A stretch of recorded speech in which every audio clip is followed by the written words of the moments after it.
देखिए, भारत के राष्ट्रपति की जो एबिलिटी वो बताई गई है आर्टिकल 58 में। और एबिलिटी में मेनली सबसे इम्पोर्टेंट बस दो ही चीजें हैं, या यूं कहें दो ही चीज इम्पोर्टेंट है। मिनिमम एज 35 होनी चाहिए और भारत का इंडियन सिटीजन होना चाहिए, भारत का नागरिक होना चाहिए। इसके अलावा कोई और ऐसी खास जो एलिजिबिलिटी है वो नहीं है। वो भारत का नागरिक हो, 35 साल उसकी एज रह चुकी हो, और अगर थोड़ा सोच के देखा जाए तो किसी न किसी चीज का अगर उसका एक्सपीरियंस रहा हो देश में तो थोड़ा अच्छा रहता है। उसने देखा हो कार्यपालिका को, उसने न्यायपालिका को देख रखा हो तो ठीक होता है। एकदम नौसिखिया को नहीं बनाना चाहिए। ये सब उसमें आर्टिकल 58 में इस चीज का क्लैरिफिकेशन दिया गया है, जो एलिजिबिलिटी है हमारे राष्ट्रपति बनाने के लिए।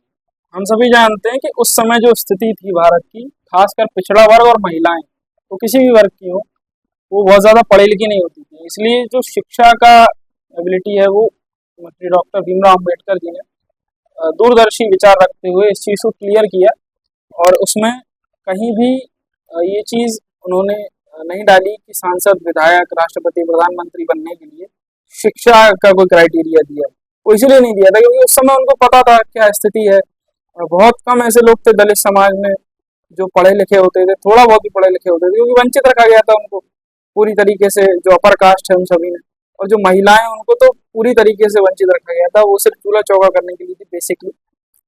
तो इस चक्कर में उन्होंने बहुत ही अच्छा काम किया, बहुत ही सोच समझ कर काम किया, जिससे जो पिछड़े वर्ग के लोग हैं उनका भी नेतृत्व आगे आए, जो महिलाएं उनका नेतृत्व भी आगे आए। अगर वो शिक्षा का क्राइटेरिया रख देते तो निश्चित ही कहीं ना कहीं तकलीफ उस समय तो पैदा होती होती। आज के समय भी कई सारे लोग ऐसे हैं, उनकी दादियां जिनके घर में बहुत ज्यादा पढ़े लिखे लोग नहीं है। अपर कास्ट की बात करें तो उनकी दादियां बहुत ज्यादा पढ़ी लिखी नहीं होंगी। मैं इस चीज को बिल्कुल आप रिलेट करके थोड़ा सा देख सकते हैं अपने आप से भी।